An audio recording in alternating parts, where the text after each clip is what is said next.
sua voz faz o vento aquietar.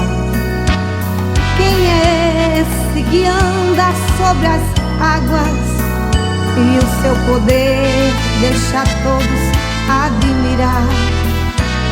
Quem é esse que diz levanta-te e o paralítico sai a caminhar?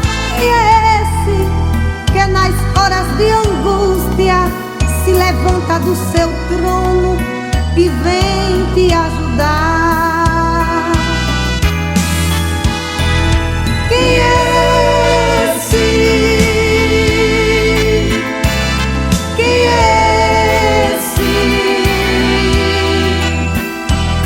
Quem é esse? Todos ficam a interrogar.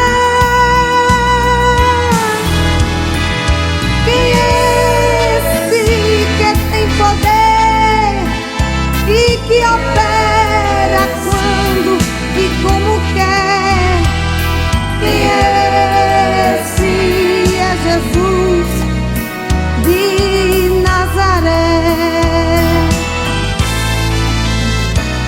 Quem é esse que expulsa os demônios e faz até mortos ressuscitar?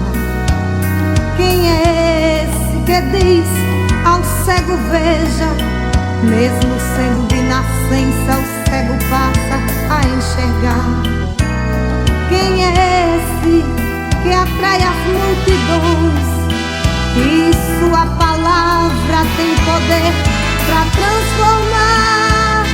Quem é esse que do alto te contempla, enxuga tuas lágrimas e vem te ajudar?